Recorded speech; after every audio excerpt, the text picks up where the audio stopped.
ಎಲ್ಲಿ ಇವತ್ತು ನನಗೆ ಸುಪ್ರೀಂ ಕೋರ್ಟ್ ನನಗೆ ಬೇಲ್ ಕೊಟ್ಟಿದೆ.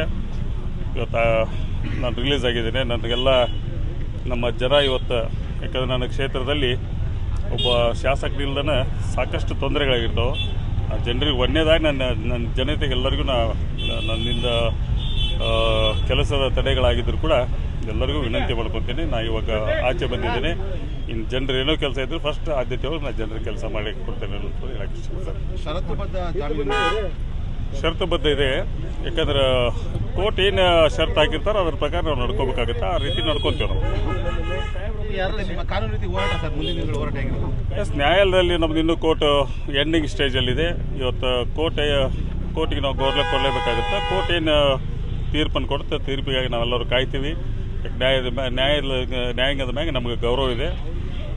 ಜಾಸ್ತಿ ಏನು ಹೇಳಕ್ಕೆ ನಾನು ಇಷ್ಟಪಡಲ್ಲ. ನೀವು ಜೈಲಲ್ಲಿದ್ದಾಗ ಡಿ.ಕೆ. ಶಿವಕುಮಾರ್ ಬಂದು ಭೇಟಿ ಮಾಡಿದ್ರು ಸರ್, ಆ ಭೇಟಿ ಏನು ಇಲ್ಲ ಸಹಜವಾಗಿ ಭೇಟಿ ಆಗಿಲ್ಲ. ಯಾಕಂದರೆ ಯಾರೋ ಒಬ್ಬ ಪಕ್ಷದ ಒಬ್ಬ ಶಾಸಕನಾಗಿ ನಾವು 2-3 ಮಂದಿ ಶಾಸಕರು ಒಳಗಿದ್ದರಿಂದ ನಮ್ಮನ್ನೆಲ್ಲ ಬಂದು ಭೇಟಿಯಾಗಿ ನಮಗೆ ಕ್ಷೇಮ ವಿಚಾರ ಮಾಡಿ ಹೋದ್ರು ಅಷ್ಟೇ. ಇಲ್ಲ, ನನಗೆ ಆ ವಿಚಾರ ಏನೂ ಗೊತ್ತಿಲ್ಲ.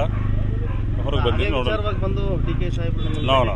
ಇಲ್ಲ, ಆ ವಿಚಾರಕ್ಕೇನು ಬಂದಿಲ್ಲ. ಜಸ್ಟ್ ನಾವೆಲ್ಲ ಇದ್ದಿದ್ದಕ್ಕೆ ಬಂದು ಸೌಜನ್ಯ ಭೇಟಿ ಕೊಟ್ಟು ಹೋಗ್ಯಾರ ಅಷ್ಟೇ.